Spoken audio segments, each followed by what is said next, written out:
Hi. என் பேரு திவாகர். நான் BRS ஹாஸ்பிட்டல்ல கன்சல்டன்ட் இன்டர்வென்ஷன் ரேடியாலஜிஸ்ட்டா இருக்கேன். ஸோ, அ இன்னைக்கு நம்ம என்ன பார்க்க போறோம்னா, இன்டர்வென்ஷன் ரேடியாலஜி டிபார்ட்மெண்ட்டில என்னென்ன ட்ரீட்மெண்ட் ஆப்ஷன்ஸ் வந்து குடுக்க முடியும்னு சொல்லிட்டு.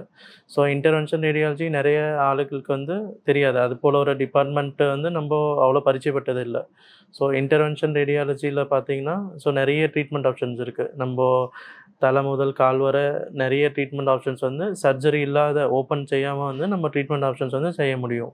ஸோ, அதுக்கு ஒரு எக்ஸாம்பிள் சொல்லணும்னா, நம்ம கால்ல ஒரு ஆஞ்சியோகிராம், ஆஞ்சியோபிளாஸ்டி, நம்ம கால்ல கால்ல சிலப்போ வந்து ரத்த குழாயில ப்ராப்ளம் வரும்போது, அங்க வந்து ஆஞ்சியோபிளாஸ்டி அத வந்து ஓப்பன் பண்ண வேண்டி வரும் அது.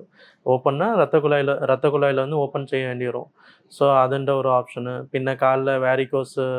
ஸோ, இப்போ காமனா நம்ப எல்லாருக்கும் என்னென்ன ப்ராப்ளம் இருக்கு, ஸோ அத அத குறிச்சு அதில என்னென்ன இந்த இன்டர்வென்ஷன் ரேடியாலஜி ட்ரீட்மெண்ட்னால என்னென்ன பண்ண முடியும்னு சொல்லி நம்ம ஒரு ஐடியா ஐடியா குடுத்தா பெட்டர் ஆயிட்டு இருக்கும். ஸோ, ஃபர்ஸ்ட்டு அ நார்மலா எல்லாருக்கும் ஒரு ஒரு 60 ஏஜ் ஆகும்போது கால் நடக்கும்போது வலி, வேதனை உண்டாகும். ஸோ, அப்போ அதில வந்து ரத்த குழாயில வந்து சில ஆட்களுக்கு வந்து ப்ராப்ளம் உண்டாகும். சுகரு, பிபி இருக்க ஆளுங்களுக்கெல்லாம். ஸோ, அதுபோல கண்டிஷன்ல நம்போ கால எதுவும் ஓப்பன் செய்யாம ரத்த குழாயில இருக்கிற பிளாக்க வந்து மாற்ற முடியும். ஸோ, அதுபோல நெக்ஸ்ட்டு காமன் கண்டிஷன் வந்து வேரிகோஸ் வெயின். ஸோ, எல்லாரும் எல்லா ஆள்காரும் வந்து வேலை செய்துட்டு இருப்போம். ஸோ, அப்போ ரொம்ப நேரம் வந்து ஸ்டாண்டிங் பொசிஷன்ல இருந்து வேலை செய்ய வேண்டி வரும். ஸோ, அதுபோல ஆளுங்களுக்கு வந்து கால்ல வந்து வெயின் வந்து பல்ஜ் ஆகி காணும். ஸோ, வெயின் பல்ஜ் ஆயிட்டு கால்ல ஒரு அல்சர் மாரி, இல்ல கால்ல வந்து நம்போ நைட் உறங்கும்போது வந்து கால்ல நீர் கூடுறது, இல்ல கால் நிக்கும்போது வந்து கால் வந்து ஹெவியா ஃபீல் ஆவுறது. ஸோ, அந்த மாரி கண்டிஷன் வந்து வேரிகோஸ் வெயின்னு சொல்லி சொல்லுவோம். ஸோ, அதுக்கும் நம்ம வந்து சர்ஜரி இல்லாம நம்ம நீடில் வச்சு ட்ரீட்மெண்ட் செய்ற மாரி ஆப்ஷன்ஸ் உண்டு. ஸோ, பின்ன நெக்ஸ்ட்டு காமனா வந்து பார்த்தீங்கன்னா, ஒரு ஒரு 40 டூ 50 இயர் ஓல்டு ஃபீமேல்ல வந்து பார்த்தீங்கன்னா வந்து, அவங்க மென்சஸ் டைம்ல வந்து ப்ளீடிங் வந்து கூடுதலா இருக்கும். சில பேருக்கு வந்து மென்சஸ் வந்து ஆகும்போது வந்து பெயின் இருக்கும். ஸோ, அதுபோல ஆளுங்களுக்கு வந்து நம்போ டெஸ்ட் எல்லாம் பண்ணிட்டு, ஒரு ஃபைப்ராய்டுங்கிற கண்டிஷன் தான் வந்து மோஸ்ட்லி இதுக்கெல்லாம் வந்து ரீசன் ஆயிட்டு வந்திருக்கும். ஸோ, ஃபைப்ராய்ட்னா அது வந்து ஒரு பினைன் ஒரு கட்டி அது. பினைன் கட்டினா அது வந்து கேன்சர் கட்டி இல்ல. ஒரு நார்மல் கட்டி அது. ஸோ, அதுதான் வந்து நம்ம மெயின் ரீசனாயிட்டு காணோம். ஸோ, அதுபோல இருக்கவங்களுக்கு வந்து கர்ப்பப்பைய ரிமூவ் பண்ணாத, நம்ம சர்ஜரியும் செய்யாத, நம்ம வந்து அந்த கட்டிய வந்து சுருக்கன்னு வந்து ஒரு ஆப்ஷன் உண்டு. கட்டி மட்டும் சுருங்கி போற மாரி ஒரு ஆப்ஷன்ஸ் உண்டு.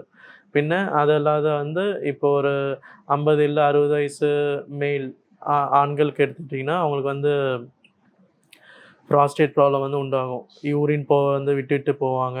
இல்ல கிடக்கும்போது, ஸ்லீப்ல இருக்கும்போது சில ஆட்கள் வந்து பாஸ் பண்ணுவாங்க.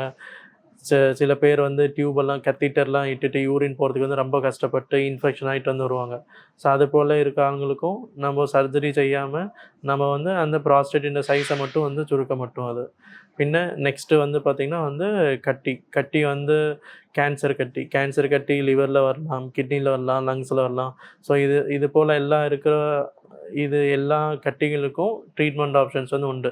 நம்ம சர்ஜரி செய்யாம ஒரு நீடில் வச்சுட்டு, பின்ன டியூப் விட்டுட்டு அது வழியா மாத்திரம் வந்து நம்ம அத வந்து சைஸ் வந்து குறைக்க முடியும். அது குரோத் ஆவாத நம்மளால வந்து கண்ட்ரோல் பண்ண முடியும்.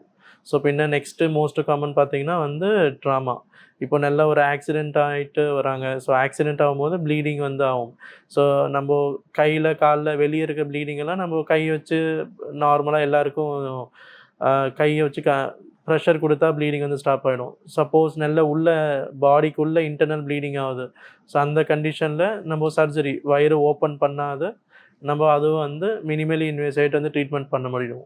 ஸோ, நெக்ஸ்ட் வந்து பார்த்தீங்கன்னா வந்து நியூராலஜில வந்து பார்த்தீங்கன்னா, ஸ்ட்ரோக்கு, அனிரிசம் வந்து உண்டு. ஸ்ட்ரோக்குன்னா வந்து பக்கவாதம். நம்ம ஒரு சைடு வந்து கம்ப்ளீட்டு போயிட்டு, அ கை கை சைடுலேருந்து போறது, இல்ல கை மரப்பிச்சு போறது. ஸோ, அதுபோல ஒரு ட்ரீட்மெண்ட் ஆப்ஷன்ஸ் வந்து பார்த்தீங்கன்னா, அது எதனால வருதுன்னு சொல்லி ஒரு ஐடியா வேண்டும். பிரெயினுக்கு போற பிளட் வெசல்ல எய்தர் ஃப்ளோ குறைஞ்சாலோ, இல்ல கம்ப்ளீட் பிளாக் ஆயி கழிஞ்சாலோ, ஸோ நம்ம அந்த சமயத்த வந்து இது பக்கவாதம் அந்த கண்டிஷன் வந்து வர சான்ஸ் இருக்கு. ஸோ, அப்போ நம்ம வந்து தல ஓப்பன் செய்யாம, நம்ம ஒரு சின்ன ஒரு டியூப் விட்டுட்டு, நம்ம அது வழியா வந்து அந்த பிளாக்க வந்து மாட்டி கழிஞ்சா, பேஷண்ட் வந்து ரிகவர் ஆவாங்க. இன்னும் பிசியோதெரபி செய்யும்போது இன்னும் பெட்டர்ன் வந்து ரிகவர் ஆவாங்க. ஸோ, நெக்ஸ்ட் ஒரு காமன் ஆயிட்டு ப்ரொசீஜர் வந்து பார்த்தீங்கன்னா, அனிரிசம். அனிரிசம் பார்த்தீங்கன்னா, ஒரு இரத்த குழாயில இருக்க ஒரு பல்ஜ்.